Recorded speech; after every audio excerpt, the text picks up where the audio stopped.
হরে কৃষ্ণ।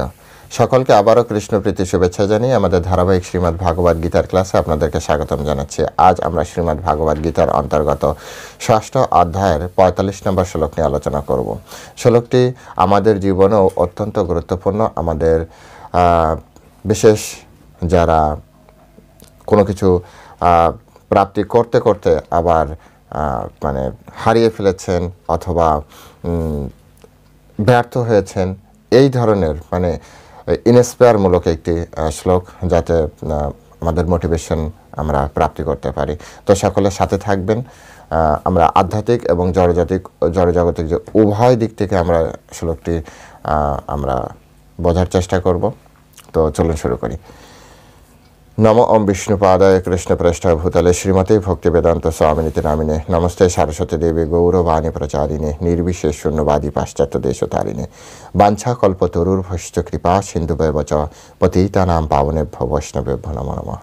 জয় অনন্তকোটি বৈষ্ণববৃন্দ কি জয়, শিলা প্রভুপাদ কি জয়, শ্রীমদ্ ভাগবত গীতা শ্রবণকারী গৌর ভক্তবৃন্দ কি জয়, নিতাই গৌর সীতানাথ প্রতি প্রমানন্দে হরি বল। হরে কৃষ্ণ। ওম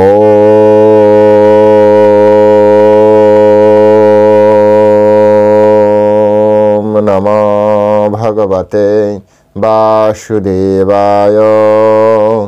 ওম নমো ভগবতে বাসুদেবায়।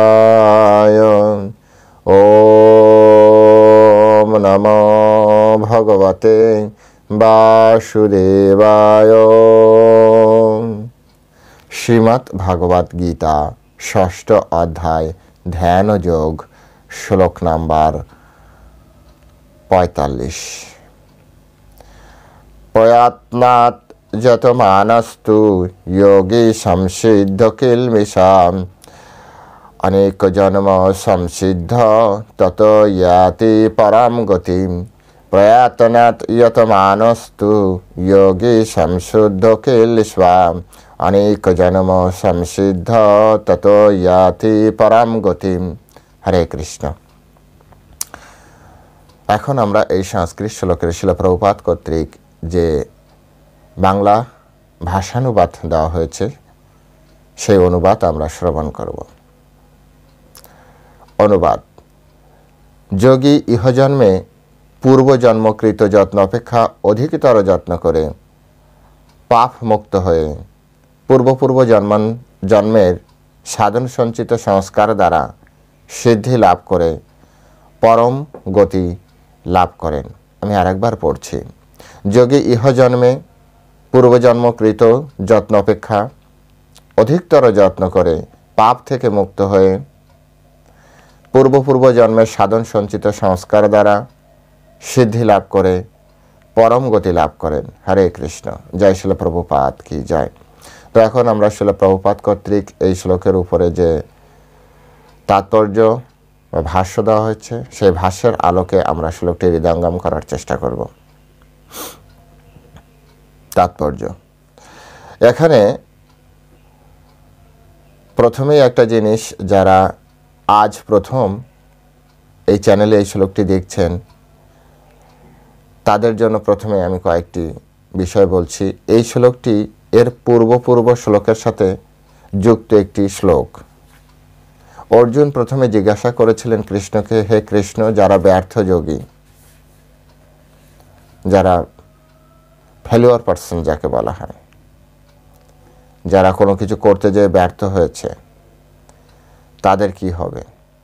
তো এখানে সম্পূর্ণভাবে আধ্যাত্মিকভাবে গ্রন্থটি। তো কৃষ্ণ বলছেন ব্যর্থ যোগীদের কোনো সমস্যা নেই। ব্যর্থ যোগীদের ভিতরে দু ধরনের যোগী আছে।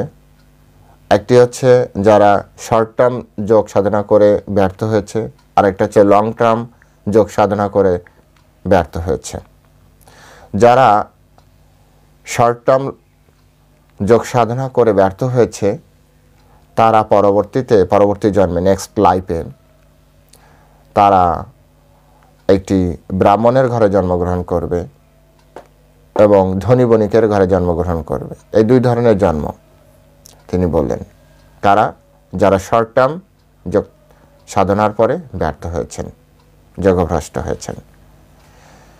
ব্রাহ্মণের ঘরে এবং ধনী বণিকের ঘরে জন্মগ্রহণ করলে এবং ধনী বণিক হলেও তারা অত্যন্ত ভক্ত হবে, যেভাবে শিল প্রভুপাদের পরিবার ভক্ত ছিলেন। তারপর ভক্তি সিদ্ধান্ত সরস্বতী ঠাকুর প্রভুপাদের পিতামাতা ভক্ত ছিলেন। তো এরকম একটি ঘরে তাদের জন্ম হবে। নেক্সট, যারা লং টার্ম যারা তপস্যা করার পরেও ব্যর্থ হয়েছে কোনো কারণে, তাদের জন্য বলছে এরা যেহেতু বেশি সময় ধরে তপস্যা করেছে এবং ব্যর্থ হয়েছে, তাই তাদের জন্য অধিক সুযোগ দেওয়া হচ্ছে। সেটি হচ্ছে তারা জন্মগ্রহণ করবে একটি যোগীর ঘরে, অর্থাৎ ভক্তের ঘরে জন্মগ্রহণ করবে। হয়তো কোনো আচার্যের ঘরে, গুরুকুলের কোনো টিচারের, গুরুদেবের ঘরে, অথবা ভক্তের ঘরে, বৈষ্ণবের ঘরে, এরকম ঘরে তাদের জন্ম হবে। এবং বলছে তবে এটি কিন্তু স্পেশাল, অর্থাৎ যারা লং টার্ম ভগবানের আরাধনা করছে, যোগ সাধনা করছে, এরা যদি ফেইলও করে, ভগবান তাদেরকে স্পেশাল ক্যাটাগরিতে, স্পেশাল জায়গায় তাদেরকে জন্মজাত ঈদৃশ্যম এতাদবি দুর্লভতরম লোকে জন্মজাত ঈদৃশ্যম, অর্থাৎ এই ধরনের জন্ম দুর্লভ, সহজে পায় না সকলে। সহজে এই ধরনের জন্ম, অর্থাৎ ভক্তের ঘরে জন্মগ্রহণ করা, এটা সহজ নয়, সেটি বোঝাচ্ছেন। এবং তার ফলে কি হয়, এই ধরনের দু ধরনের ক্যাটাগরির ভক্ত ভ্রষ্ট হওয়ার পরে দু জায়গায় জন্মগ্রহণ করছে। এবং এটি কেন করা হচ্ছে? কৃষ্ণের পক্ষ থেকে এই অ্যারেঞ্জমেন্টের কারণ কি? এই অ্যারেঞ্জমেন্টের কারণ হচ্ছে যে তারা পূর্বজীবনের অভ্যাসের ফলে, পূর্বজীবনের অভ্যাস দরকার, পূর্বজীবনের অভ্যাসের ফলে স্বতঃস্ফূর্তভাবে যোগ সাধনার প্রতি আকৃষ্ট হয়, যোগ সাধনার প্রতি আকৃষ্ট হয়। এবং সকাম কামের যে মার্গ, সকাম কর্ম করার যে প্রবণতা, যে পথ, সেই পথ তারা অ্যাভয়েড করে এবং তারা নিষ্কাম কর্মযোগে বা ভক্তিযোগের মাধ্যমে, কৃষ্ণ ভাবনামৃতের মাধ্যমে তারা নিজের জীবনকে সার্থক করে এবং অন্তিমে ভগবানের কাছে ফিরে যেতে পারে। ওই শ্লোকগুলোর পরে পরমেশ্বর ভগবান বলছে যে কিভাবে হয়। অনেকের ভিতরে প্রশ্ন থাকতে পারে যে ঠিক আছে, পূর্বজীবনের অভ্যাসের ফলে সে তো শুরু করেছে, কিন্তু কিভাবে ভগবানের কাছে যাবে, এই ধরনের প্রশ্ন মনের ভিতরে আসতে পারে। তো ভগবান যখন কথা বলে না, সম্পূর্ণ সংশয় শূন্য করেন আমাদেরকে, সম্পূর্ণভাবে বিভিন্ন কথার মাধ্যমে আমাদের ভিতরে কোনো প্রশ্নই থাকে না।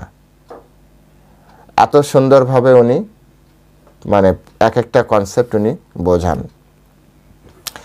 তো এখানে পরবর্তী শ্লোকে তিনি এই এখনকার যে শ্লোক আমাদের চলছে, অর্থাৎ 45 নম্বর শ্লোকে, সেখানে তিনি বলছেন যে যোগী ইহজন্মে পূর্বজন্মকৃত যত্ন অপেক্ষা, মানে অর্থাৎ রানিং লাইফে তিনি যে এর আগে যে জন্মগ্রহণ করেছিলেন, সেই লাইফে যতটা তিনি যোগ সাধনের প্রতি যত্নশীল ছিলেন, এই জীবনে তার থেকে অধিক প্রকারে তিনি যত্ন করবেন।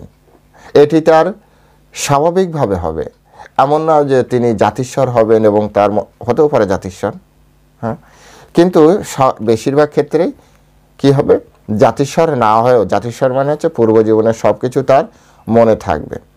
তো যদি এরকম নাও হয়, তথাপি এমনভাবে তার চেতনা ডেভেলপ থাকবে যে পূর্বজীবনে যেখানে যেখানে তার ল্যাকিংস আছে, যে কারণে তার ভ্রষ্ট হওয়ার প্রবণতা তৈরি হয়েছিল, ভগবানের অশেষ কৃপায় সেই জায়গাগুলি ভগবান ঠিকঠাক করে তারপরে তাকে পথ পরিচালনা করবেন।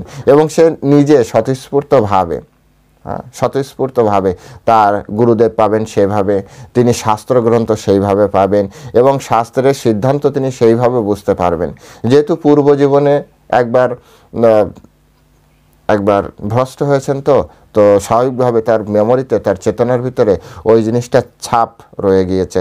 হয়তো তিনি কত আগে কোন জন্মে এটি হয়েছে তা হয়তো পূর্ণরূপে নাও বা বলতে পারেন। যদি ভালো সেরকম উন্নত যোগী হয় অবশ্যই বলে দিতে পারেন। কিন্তু যদি নাও পারেন তথাপি তার একটা, যেমন আগুন দেখলে মানুষের ভয় হবে, সাপ দেখলে মানুষের লাঠি নিয়ে আসে, এগুলো কি?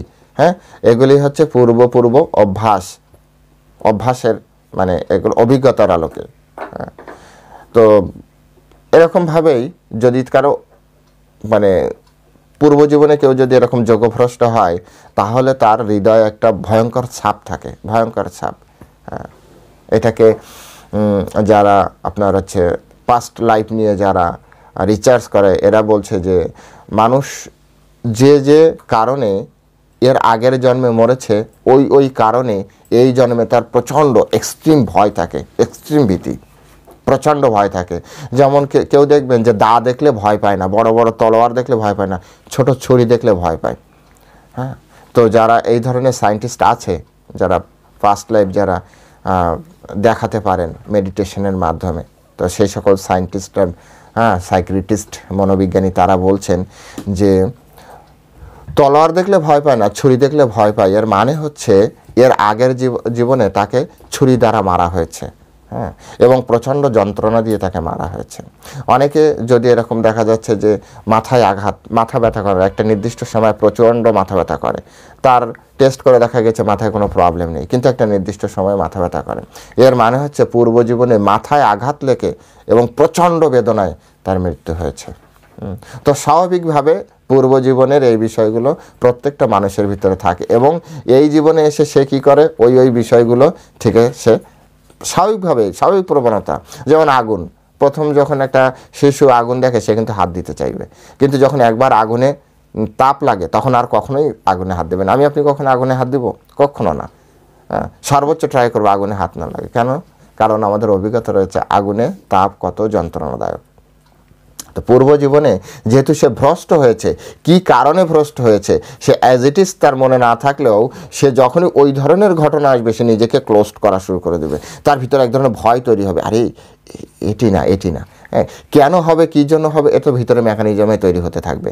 হ্যাঁ, 100% ব্যাখ্যা তো কেউই করতে পারবে না একমাত্র কৃষ্ণ ছাড়া আর গুরুদেব ছাড়া, কিন্তু তার স্বাভাবিক প্রবণতা তৈরি হবে যে এই কাজটি আমি করব না, হ্যাঁ, এই কাজটি করলেই আমি বিপদে পড়ব। এটা একটা স্বাভাবিক প্রবণতা। তাই এখানে বলা হচ্ছে যে যোগী ইহজীবনে পূর্বজন্মকৃত যত্ন অপেক্ষা এর আগের জীবনে যা যা যত্ন করেছিল, যত্ন করতে করতে অনেক সময় কি হয়, কিছু ভুল থাকে না, কিছু ভুল থাকে, যেমন দেখবেন আপনি অনেক সুন্দর করে একটা কাজ গুছিয়েছেন, তারপরেও হয়তো কিছু কমতি আছে, যেটি পরবর্তীতে মনে হচ্ছে ওটি করলে হয়তো আরও ভালো হতো। আমিও মাঝে মাঝে চিন্তা করি যখন এরকম এই গীতার ক্লাসে এই বিষয়টা যদি ওই ভিডিওতে অ্যাড করতে পারতাম, পরে যে মনে পড়ে। হ্যাঁ, যদিও বলার সময় চেষ্টা করি যে সর্বোচ্চ গুরুদেবের কাছে প্রার্থনা করি, শিল প্রভুপাদের কাছে প্রার্থনা করি, যাতে আমার ভগবান কাছে প্রার্থনা করি যাতে ওনারা আমার এই জিহ্বা ব্যবহার করে সর্বোচ্চ প্রদান করতে পারে। তো তারপরেও মনে হয় যে ওটি বললে হয়তো বা ভালো হতো, কিন্তু এরকমভাবে তো পূর্বজীবনের যে তপস্যা করেছিল তার ফলে যেখানে ভুল হয়েছিল, এই জীবনে এসে তিনি অত্যন্ত আরও বেশি অধিক যত্নশীল হন এবং এই অধিকতর যত্ন করে সে পাপ থেকে মুক্ত হন। প্রথম হচ্ছে পাপ থেকে মুক্ত হওয়ার একটা প্রবণতা থাকে। যোগী পূর্বজীবনে যে যোগ সাধনা করেছে এর সব থেকে বড় প্রমাণ হচ্ছে সে পাপ থেকে মুক্ত হওয়ার চেষ্টা করে, তার প্রত্যেকটা অ্যাক্টিভিটিস পাপ থেকে মুক্ত হওয়ার চেষ্টা করে। আমরা অনেকের কাছে এভাবে শুনেছি, অনেকের কাছে শুনেছি যারা এসে বলে হয়তো পিতামাতা মাছ মাংস খাচ্ছে, কিন্তু তাদের ঘরের সন্তান কোনো না কোনোভাবে ছোটোবেলা থেকেই মাছ মাংস খেতে চায় না। এরকম অনেক ফ্যামিলি এসে বলে যে প্রভু এ কেন এরকম হলো, এর যেন ছোটোবেলা থেকেই খেতে চাইছে না, কেন এরকম হচ্ছে? তো হয়তো পূর্বজীবনে কানেক্ট রয়েছে, তা নাহলে পিতামাতা মাছ মাংস খায়, পরিবারের সবাই, আর সে ছোটোবেলা থেকে, এমন না যে সে অনেক পড়াশোনা করেছে, অনেক জ্ঞান পেয়েছে বা অনেক বড় সাধুসঙ্গ করেছে, আর ছোটোবেলায় যদি সাধুসঙ্গ করেও তাতে কতটা জ্ঞান সে প্রাপ্তি করতে পারে? আপনারা বিচার করে বলুন, যদি একটা ছোট মানুষ ধরুন 3 বছর 5 বছরের একটা সন্তান যদি সাধুসঙ্গ করেও, আমরা বড়দেরকেই বোঝাতে পারি না, ছোট মানুষ আর কতটা বুঝবে? আমাদের চেতনায় কতটা আমরা করতে পারবো? তো সেজন্য একবার বিচার করুন যে ছোট অবস্থায় তার এই যে আপনার মাছ মাংস খেতে পারছে না, হ্যাঁ, তারপর ঠাকুর ঘরে কেউ গেলে সে ঠাকুর ঘরে চলে যাচ্ছে, হ্যাঁ, তার ঠাকুমা যাক, তার ঠাকুরদা যাক, পিতা যাক, মাতা যাক, হ্যাঁ, অর্থাৎ সবসময় ঠাকুর ঘরের প্রবণতা বেশি। অনেকে এসে বলছে, এটা প্র্যাকটিক্যাল, আপনাদের ভিতরেও অনেকে আছেন যারা এই ধরনের সন্তানদেরকে আপনারা দেখেছেন।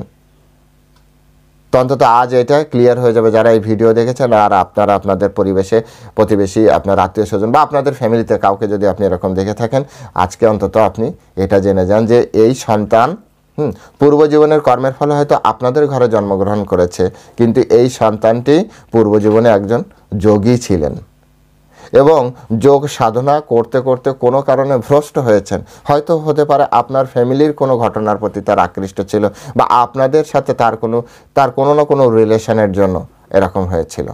হ্যাঁ, আসলে কি যোগ সাধনা করতে করতে বা পিওর সোল, পিওর অবস্থায় যদি কোনো কিছু চায় না, ভগবান তাকে তাই প্রদান করেন। যেভাবে পুতানা রাক্ষসী আপনার ভগবান কৃষ্ণকে পর্যন্ত বিষ দিয়ে, স্তনে বিষ মাখিয়ে তারপর হত্যা করতে চাইলো।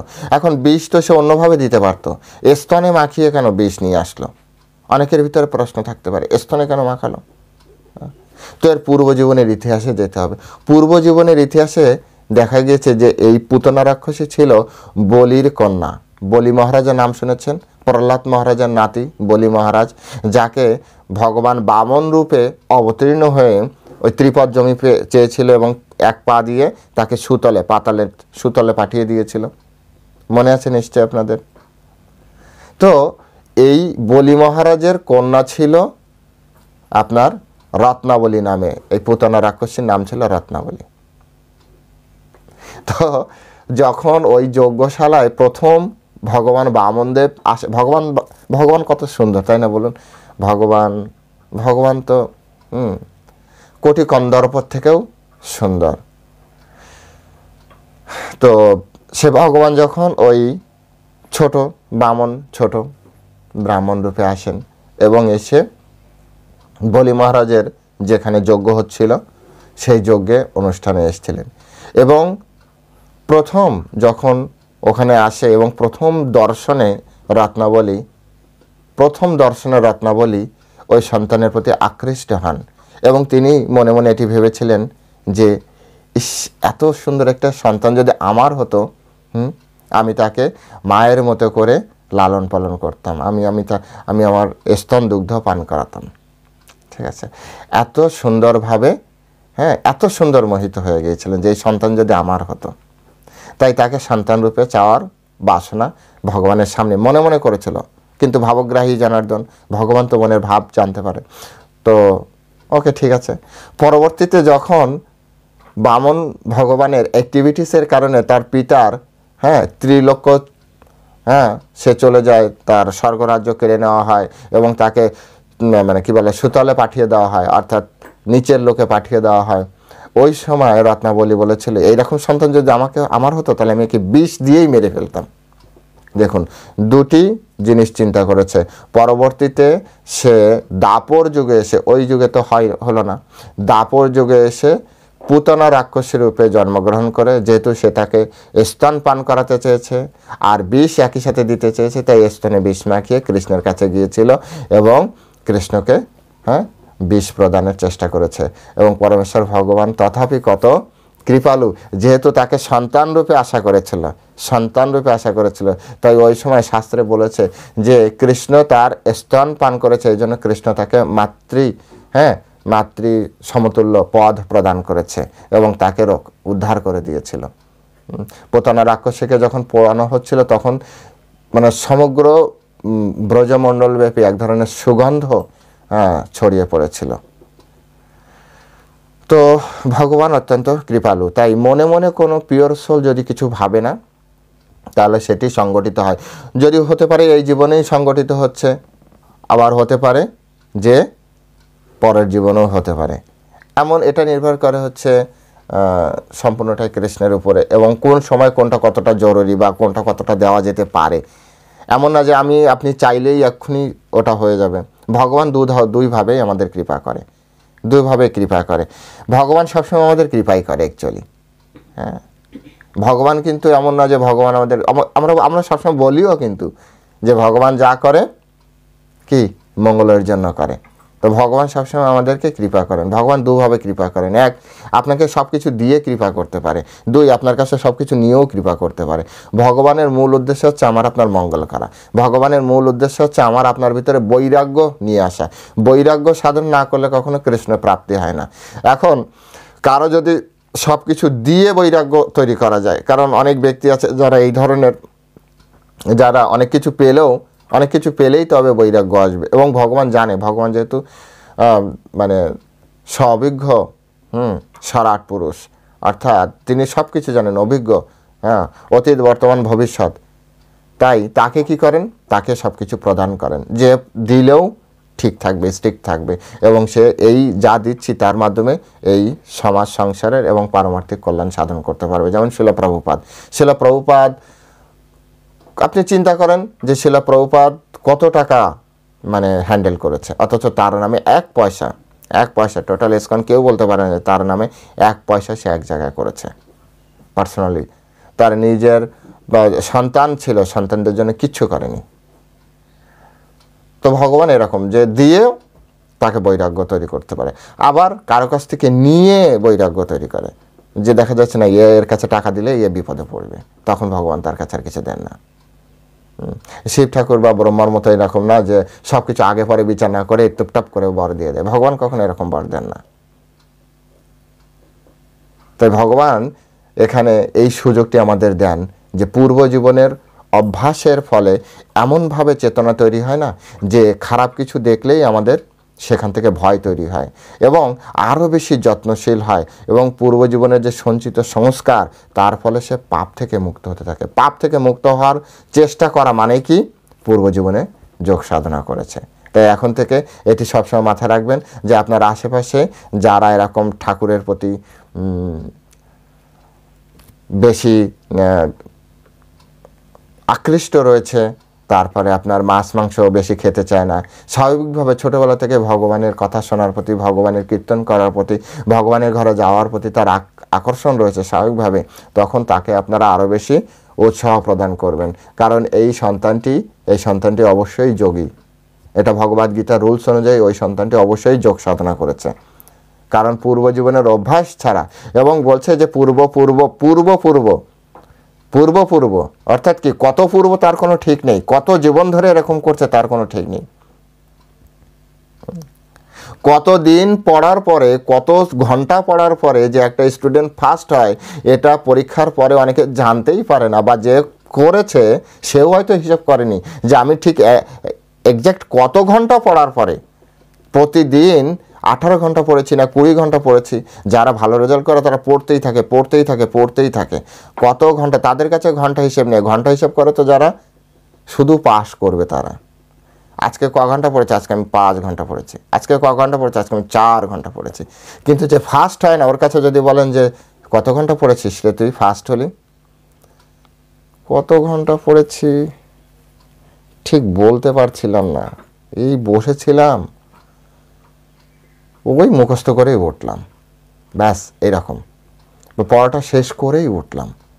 দেখবেন ওদের ভাব এরকম, ওরা একটু অন্যরকম হয় ওরা।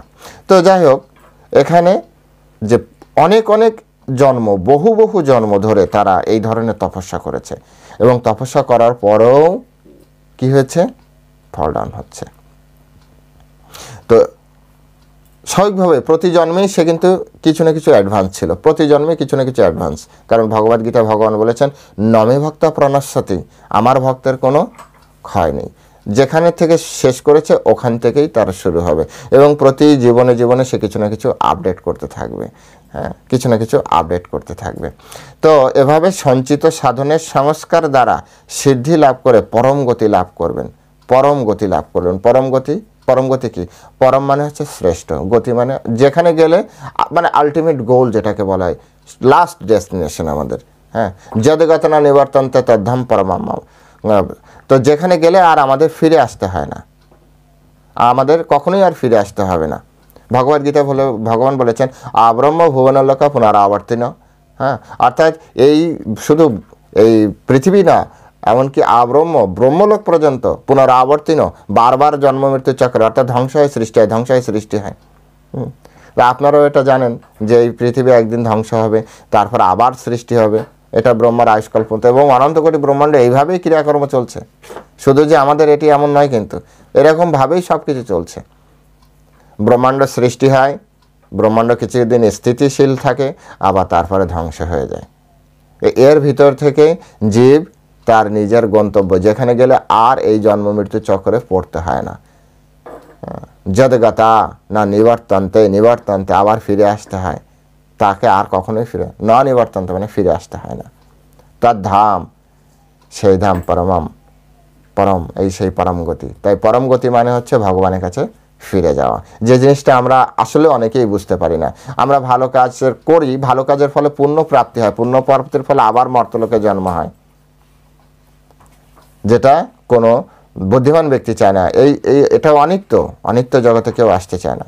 এই জন্য নিত্যের জগতে যেতে হবে, যেটা অ্যাকচুয়াল আমাদের বাড়ি। অ্যাকচুয়াল বাড়িতে ফেরার আমাদের চেষ্টা করতে হবে। এর জন্য কি চাই?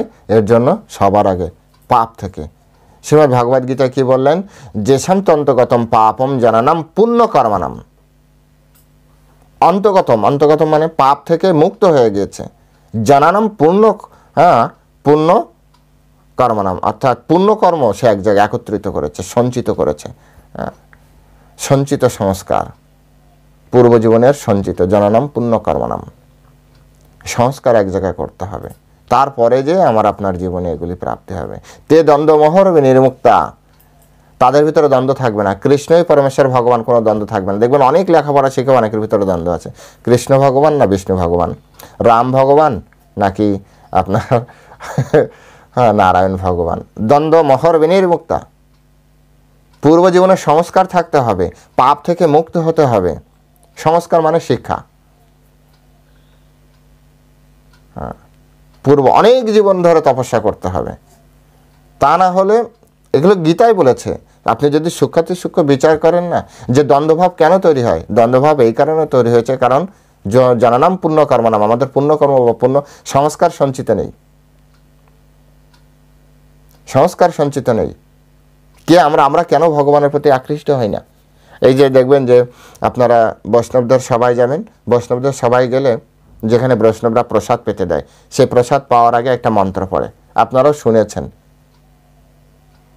মহাপ্রসাদে গোবিন্দে নাম ব্রহ্মণি বৈষ্ণবে স্বল্প পুণ্যম বতম রাজন বিশ্বাস নৈব জায়তে শরীর অবিদ্যাজাল জড় ইন্দ্রিয় তাহে কাল জীবে ফেলে বিষয় সাগরে তাহার মধ্যে জীবভবতী লোভময় সুদূরমতি তাকে যেতা কঠিন সংসারে কৃষ্ণ বড় দয়াময় করিবারে যেহবা যায় সপ্রসাদন অমৃত দিলা ভাই সেই প্রসাদন্ন মৃত পাও রাধা কৃষ্ণ গুণ গাও প্রেমে ডাকো শ্রী চৈতন্য নিতাই জয় নিমাই জয় নিতাই জয় শ্রীকৃষ্ণ চৈতন্য প্রভু নিত্যানন্দ শ্রী অদ্বৈত গদাধার শ্রীবাসাদি গৌরভক্তবৃন্দ। তো এখানে প্রথম যে মহাপ্রসাদে গোবিন্দে নাম ব্রহ্মণি বৈষ্ণবে স্বল্প পুণ্যম বতম রাজন বিশ্বাস নৈব জায়তে, এই লাইনটা অনেকে কিন্তু ব্যাখ্যা করেন না, জানেন? এই লাইনের ভিতরে একটা সিক্রেট লুকিয়ে আছে, একটা সূত্র লুকিয়ে আছে, একটা শিক্ষা লুকিয়ে আছে। ওখানে কয়েকটা তত্ত্ব আছে। বলছে মহাপ্রসাদে গোবিন্দে নাম ব্রহ্মণি বৈষ্ণবে স্বল্প পুণ্যম বতম রাজন বিশ্বাস নৈব জায়তে। বলছে হে রাজন,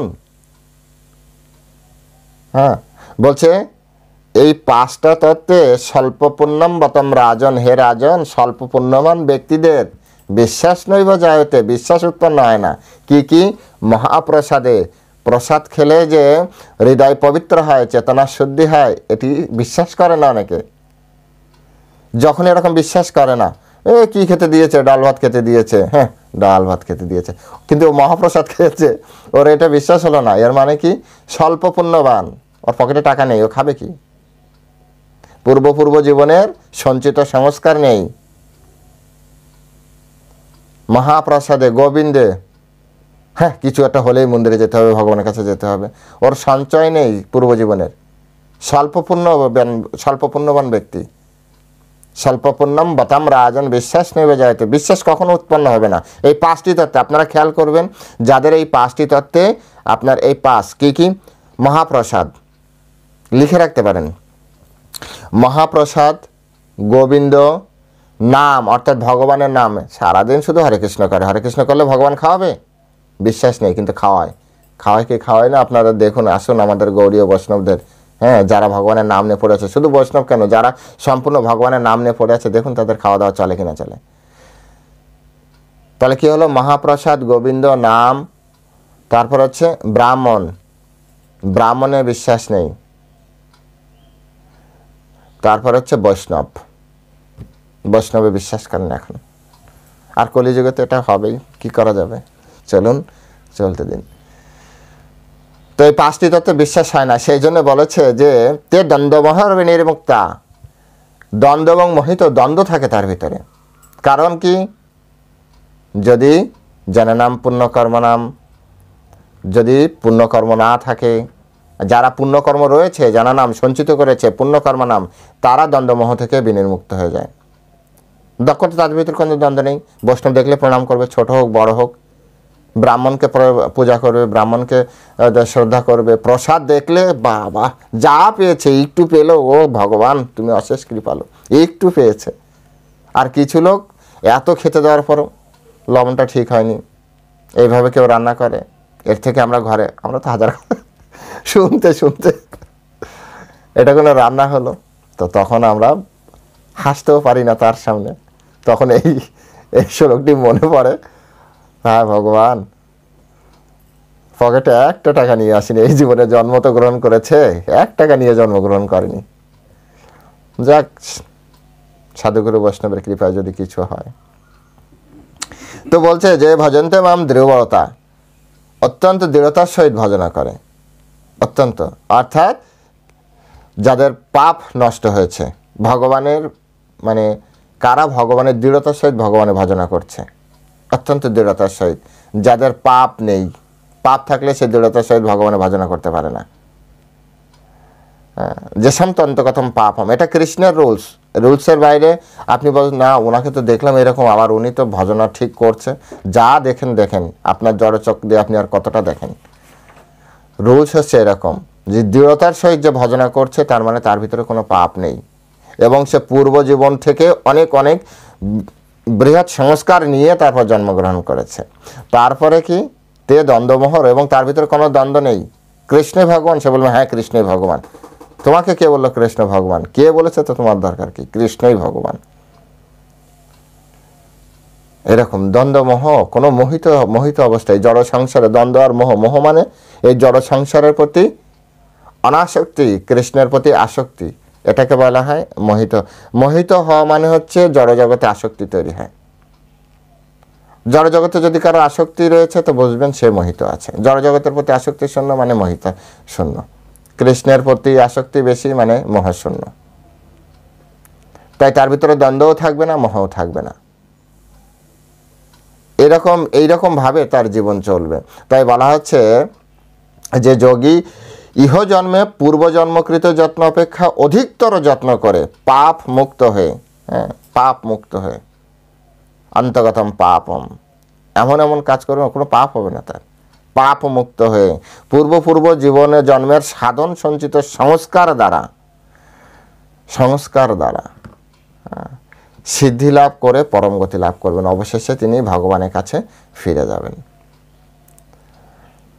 তো এভাবে আমাদের চেষ্টা করা উচিত। এখন এই শ্লোক শোনার পরে বা পড়ার পরে বলে আমার তো স্বাভাবিক আকর্ষণ নেই, তাহলে আমি পূর্বজীবনে কিছু করিনি, থাক তাহলে আর এই জীবনেও কিছু করবো না, এরকম চিন্তা করা উচিত নয়। আপনি যে এটি শ্রবণ করেছেন এর মানেই হচ্ছে আপনি পূর্বজীবনে কিছু করেছেন। আপনি যে এতক্ষণ ধরে এই কথাগুলি শ্রবণ করেছেন এটাই প্রমাণ করে যে আপনার পূর্বজীবনে এই ধরনের কথা শোনার প্রতি আকর্ষণ রয়েছে। আর ভগবানের কথা কারা শোনে? ভগবানের ভক্তরাই শোনে। এই ভিডিও তো তাদের কাছে যাবেই না, বা তারা পুরোটা শুনবেই না যারা পূর্বজীবন থেকে ব্যালেন্স নিয়ে আসেনি। বলে যে যেমন এক বালতি জল উঁচু করতে গেলে, এক বালতি জল উঁচু করতে যেমন আমাদের বাহু শক্তি চাই, শরীরের শক্তি চাই, ঠিক তেমনি ভগবানের কথা কর্ণে ধারণ করার জন্য শ্রবণ শক্তি চাই। কান থাকলেই সে সব কিছু শুনতে পারবে না, চোখ থাকলেই কি সবাই সবটা দেখে? সবার দূরদৃষ্টি কি সমান না? কিন্তু জিহ্বা থাকলেই কি সবসময় ভগবানের নাম করতে পারে? জিহ্বা থাকলেই, লেখাপড়া শিখলেই কি সে সবাই গীতা, ভাগবত, পুরাণ, উপনিষদ, বেদ, বেদান্ত এগুলো পড়তে পারে না? কিন্তু এগুলো বুঝতে হবে। যখনই আপনার কাছে এই মেসেজ গিয়েছে, ভগবদ্গীতার মেসেজ গিয়েছে, সেটা গীতা যাক, ভক্ত যাক, অথবা ভক্তের কথা যাক, ভগবান আপনার সৌভাগ্য উদয় হয়েছে, ভগবান সিগন্যাল দিচ্ছে। যেভাবে সূর্য পূর্ব দিগন্তে ওঠার আগে, আপনারা দেখবেন সকালে যারা ওঠেন তারা তো জানেনি, পূর্ব দিগন্তে সূর্য ওঠার আগে পূর্ব দিগন্ত লাল হতে শুরু করে। এই রক্তিম আভা সূর্য নয়, কিন্তু সূর্য তখনও ওঠেনি, কিন্তু এই রক্তিম আভা প্রকাশ করে যে সূর্য উঠবে। আপনার কাছে ভগবত তত্ত্বের শাস্ত্র যাক, ভক্ত যাক, অথবা ভক্তের কোনো মেসেজ যাক, অর্থাৎ ভক্তের কোনো কণ্ঠ আপনার কানে বাজছে, 100% যে আপনার সৌভাগ্য উদয় হওয়ার সময় হয়ে গিয়েছে। পূর্ব জীবনে ওই যে ভ্রষ্ট হওয়ার কারণে যে আসক্তি ছিল, সেই আসক্তি এবার শেষের দিকে, সেই আসক্তিও পূর্ণ হয়ে গেল। এবার আপনার শুরু হয়ে গেল সাধন ভজনের সময়।